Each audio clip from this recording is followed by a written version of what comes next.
Hi hello അസ്സലാമു അലൈക്കും.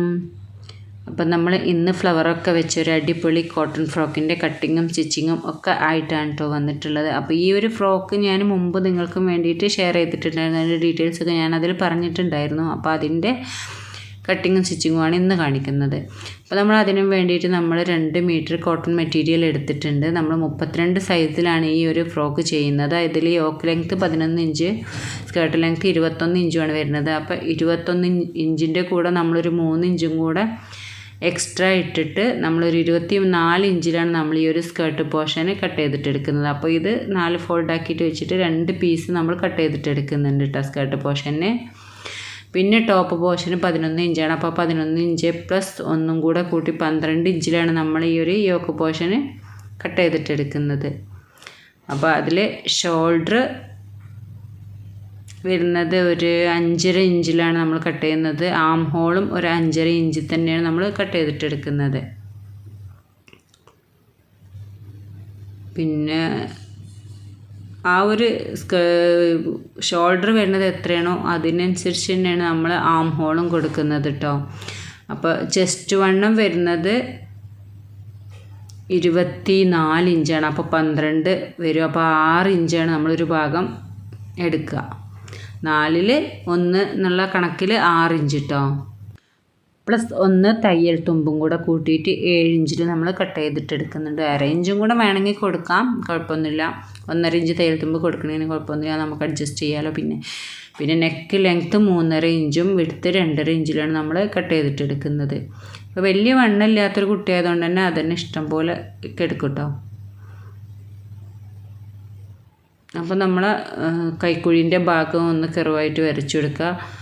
അതുപോലെ നെക്ക് ഭാഗം, അതുപോലെ ഷോൾഡർ ഭാഗം ഒരു 1/2 ഇഞ്ച് ഒന്ന് കുഴിച്ചിട്ടും കൂടെ കട്ട് ചെയ്തിട്ട് കൊടുക്കുക. നെക്ക് ഭാഗം കുഴിക്കണ്ട, ആം ഹോളിൻ്റെ ഭാഗത്തേക്ക് ഒരു 1/2 ഇഞ്ച് കുഴിച്ച് കൊടുക്കുക. അത് ഞാൻ മാർക്ക് ചെയ്തിട്ട് ഇട്ടിട്ടുണ്ട്, അത് നിങ്ങൾക്ക് കാണാമല്ലോ. അപ്പോൾ അങ്ങനെ നമ്മൾ യോക്ക് പോർഷന് കട്ട് ചെയ്തിട്ട് എടുക്കുകയാണ്.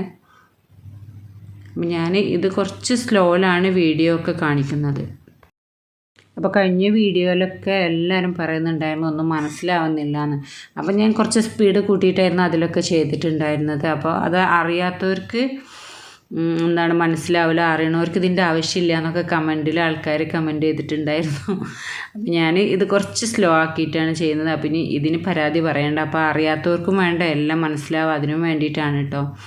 അപ്പോൾ നമ്മൾ ബാക്ക് പോർഷനെ 1 ഇഞ്ചും കൂടെ കൂട്ടിയിട്ട് നമ്മൾ കട്ട് ചെയ്തിട്ട് എടുക്കും കേട്ടോ ചെസ്റ്റ് പോർഷനെ. അത് നമ്മൾക്ക് സിബ് അറ്റാച്ച് ചെയ്യാൻ വേണ്ടിയിട്ടാണ്. അപ്പോൾ നമ്മളിതിൻ്റെ 24 ഇഞ്ച് ലെങ്ത്തും 2.5 ഇഞ്ച് വിഡ്ത്തിലുമാണ് നമ്മൾ കട്ട് ചെയ്തിട്ട് എടുത്തിട്ടുള്ളത്. പിന്നെ നമ്മൾ സ്കേർട്ട് പോർഷന് വേണ്ട ലൈനിങ് ആണ് കട്ട് ചെയ്യുന്നത്, കോട്ടണിലാണ്. അപ്പോൾ നമ്മളത് ഫോൾഡ് ചെയ്തിട്ട് എടുത്തിട്ടാണ് ലൈനിങ് വരുന്നത്. ആ ഒരു സിസ്റ്റത്തിൽ തന്നെ വെച്ചിട്ടാണ് നമ്മൾ ഇതിൻ്റെ ലെങ്ത്തും കട്ട് ചെയ്തിട്ട് എടുക്കുന്നത്. അപ്പോൾ ഇത് 20 ഇഞ്ച് മതി കേട്ടോ. 1 ഇഞ്ച് കുറച്ചിട്ട് നമ്മൾ കട്ട് ചെയ്തിട്ട് എടുക്കുക സ്കേർട്ട് പോർഷനേക്കാളും. വിഡ്ത്ത് നമ്മൾ അതിൻ്റെ വിഡ്ത്ത് എത്രയാണോ ആ ഒരു വിഡ്ത്തിലാണ് നമ്മളിതിൻ്റെ വിഡ്ത്ത് കണക്കാക്കുന്നത്. ലെങ്ത്ത് നമ്മൾ അതിൻ്റെ വിഡ്ത്തിനാണ് കട്ട് ചെയ്തിട്ട് എടുക്കുന്നതെന്ന് ഞാൻ മുമ്പ് പറഞ്ഞിട്ടുണ്ടല്ലോ. അപ്പോൾ സൈഡൊന്നും നമുക്ക് വേസ്റ്റായി പോകില്ല. അപ്പോൾ അങ്ങനെ നോക്കിയിട്ട് നമ്മൾ കട്ട് ചെയ്തിട്ട് എടുക്കുക. ഒന്ന് ഫോൾഡ് ചെയ്തിട്ട് കട്ട് ചെയ്തിട്ട് അതിനെ 2 പീസാക്കിയിട്ട് എടുക്കുന്നുണ്ട്. അപ്പോൾ ഇത് 4 ഫോൾഡിലാണ്, 2 ഫോൾഡിലാണ് കിടക്കുന്നത്. 4 പീസായിട്ട് അതാ കണ്ടില്ലേ. അപ്പം ഇനി ഇതിലൊന്നും ആർക്കും കൺഫ്യൂഷൻ വേണ്ട. എങ്ങനെയാണ് നിങ്ങൾ ലൈനിങ് കട്ട് ചെയ്യുന്നത് മുമ്പത്തെ വീഡിയോയിലൊക്കെ ആളുകൾ ചോദിച്ചിട്ടുണ്ടായിരുന്നു. അപ്പോൾ നമ്മൾ 2 ഫോൾഡ് ആക്കിയിട്ടിട്ട് അതിൻ്റെ ടോപ്പ് പോർഷൻ്റെ ലൈനിങ്ങും കൂടെ കട്ട് ചെയ്തിട്ട് എടുക്കുക. അപ്പോൾ ഇതിൽ ഞാൻ ഒന്നും കൂടെ വിശദമായിട്ട് എല്ലാ കാര്യങ്ങളും പറയുന്നുണ്ട് കേട്ടോ. മുമ്പ് ഞാൻ കോട്ടൺ ഫ്രോക്കിൻ്റെ കട്ടിങ്ങും സ്റ്റിച്ചിങ്ങും ഒക്കെ കാണിച്ചതാണ്. അപ്പോൾ അതൊക്കെ കുറച്ച് സ്പീഡപ്പ് തന്നെ ആയിരുന്നു. അപ്പോൾ ഇത് കണ്ടിട്ട് നമുക്കിനി ഇതുപോലത്തെ ഫ്രോക്ക് തന്നെ ചെയ്യാൻ എല്ലാവർക്കും സാധിക്കണമല്ലോ. അതിനു വേണ്ടിയിട്ട് ഞാൻ ഒന്ന് സ്ലോ ആക്കിയിട്ട് എടുത്തതാണ് കേട്ടോ. അപ്പോൾ നമ്മൾ യോക്ക് പോർഷൻ്റെ ലൈനിങ്ങും നമ്മൾ കട്ട് ചെയ്തിട്ട് എടുത്തിട്ടുണ്ട്. അപ്പോൾ ഇതിൻ്റെ ബാക്ക് പോർഷൻ നമ്മൾ 2 ആക്കുന്നുണ്ടല്ലോ സിബ് അറ്റാച്ച് ചെയ്യാൻ വേണ്ടിയിട്ട്. അപ്പോൾ അതും കൂടെ ചെയ്തിട്ട് നമ്മൾ റെഡി ആക്കിയിട്ടുണ്ട്. അപ്പോൾ നമ്മൾ ഇതിൻ്റെ ഫ്രോക്കിൻ്റെ കട്ടിങ് കഴിഞ്ഞിട്ടുണ്ട് കേട്ടോ. അപ്പോൾ 2 സ്കേർട്ട് പോർഷനും ലൈനിങ്ങും എല്ലാം കട്ട് കഴിഞ്ഞിട്ട് റെഡിയാക്കിയിട്ടുണ്ട്. അപ്പോൾ നമ്മൾ ഇതിൻ്റെ യോക്ക് പോർഷന് സ്റ്റിച്ച് ചെയ്യാനാണ്. അപ്പോൾ ഇതിൽ നമ്മളൊരു ലേസൊക്കെ അറ്റാച്ച് ചെയ്യുന്നുണ്ട്, ഫ്രണ്ടിലൊരു ഫ്ലവറൊക്കെ കൊടുക്കുന്നുണ്ട് കേട്ടോ. അതിൻ്റെയൊക്കെ വീഡിയോ ഞാൻ കാണിക്കുന്നുണ്ട്. അപ്പോൾ ഇത് നമ്മൾ നെക്ക് പോർഷനും അതുപോലെ ആം ഹോളും ഒക്കെ ഒന്ന് കവർ ചെയ്തിട്ട് സാധാ യോക്ക് സ്റ്റിച്ച് ചെയ്യുന്ന പോലെ തന്നെ സ്റ്റിച്ച് ചെയ്തിട്ടെടുക്കുകയാണ് കേട്ടോ. അപ്പോൾ ഇതിൻ്റെ ബാക്ക് പോർഷനും വെച്ചിട്ട് ലൈനിങ്ങും നല്ല പീസും വെച്ചിട്ട് ഒന്ന് സ്റ്റിച്ച് ചെയ്തിട്ടെടുക്കുക. അതുപോലെ ഫ്രണ്ട് പീസും ഒന്ന് റൗണ്ട് ചെയ്തിട്ടെടുക്കുക കേട്ടോ, നെക്കും ആം ഹോളും. അതുപോലെ ഇതിൻ്റെ സിബ് അറ്റാച്ച് ചെയ്യുന്ന ഭാഗം കൂടെ നമ്മൾ സ്റ്റിച്ച് ചെയ്യുന്നുണ്ട്, ബാക്ക് പീസ്. അപ്പോൾ നമ്മൾ സ്റ്റിച്ച് ചെയ്ത് കഴിഞ്ഞാണ്ട് എടുത്ത ഫ്രണ്ട് പീസും ബാക്ക് പീസുമാണ്. അപ്പോൾ അതിൻ്റെ എഡ്ജിൽ കൂടെ ഒക്കെ നമ്മൾ ആ ഒരു തയ്യൽമ തട്ടാതെ ആ ഒരു ചെറിയ ചെറിയ കട്ടുകളൊക്കെ ഇട്ടെടുക്കുക. അപ്പോൾ അത് മറിച്ചെടുക്കുമ്പോൾ അതിൻ്റെ ഫിനിഷിങ് കിട്ടാൻ വേണ്ടിയിട്ടാണ്. അപ്പോൾ ഇതൊക്കെ ഒരുവിധം എല്ലാവർക്കും അറിയുന്നത് തന്നെയാണ്. പക്ഷേ തുടക്കക്കാർക്ക് ഇത് നല്ലൊരു പ്രശ്നം തന്നെയാണല്ലോ. ഇതെങ്ങനെ ഇത് എത്ര വൃത്തിയായി കിട്ടുകയെന്ന് അവർക്കറിയില്ലല്ലോ. അപ്പോൾ അവർക്ക് ഇനിയൊരു കൺഫ്യൂഷൻ വേണ്ടല്ലോ.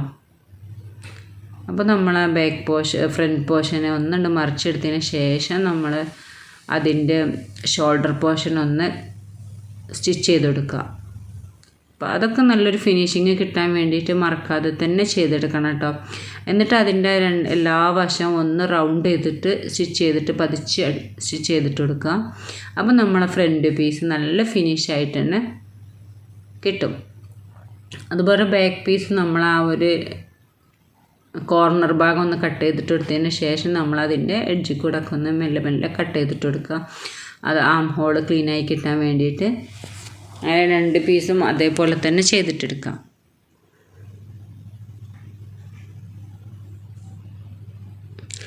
എന്നിട്ട് നമ്മളതിൻ്റെ ഫ്രണ്ട് പീസ്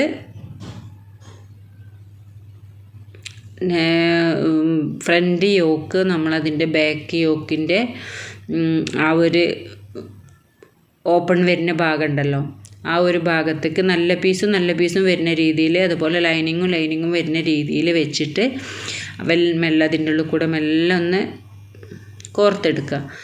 കോർത്തെടുത്തിട്ട് രണ്ടും സമം വെച്ചതിന് ശേഷം ഒന്ന് സ്റ്റിച്ച് ചെയ്തിട്ടെടുക്കുക. അങ്ങനെ നമ്മളിതിൻ്റെ ഷോൾഡർ പോർഷന് മറിച്ചെടുക്കുന്നത് കേട്ടോ. ആ രണ്ട് ഭാഗം കനം വരുന്ന ഭാഗം നമ്മളൊന്ന് കട്ട് ചെയ്തിട്ടും കൂടെ എടുക്കുന്നുണ്ട്. അപ്പോൾ ഇതിൻ്റെ ബാക്കിയുള്ള വീഡിയോ സ്റ്റിച്ചിങ്ങും അതുപോലെ ഫ്ലവർ മേക്കിങ്ങും സിബ് അറ്റാച്ചിങ്ങും ഒക്കെ അടുത്ത വീഡിയോയിലാണ് കേട്ടോ. സെക്കൻഡ് പാർട്ട് വരുന്നുണ്ട്. അപ്പോൾ ഇന്നത്തെ വീഡിയോ ഇഷ്ടമാവുകയാണെങ്കിൽ എല്ലാവരും ലൈക്ക് ചെയ്യുക, ഷെയർ ചെയ്യുക, കമൻറ്റ് ചെയ്യുക. പുതിയ വീഡിയോ ആയിട്ട് വരുന്നവരെ ബൈ.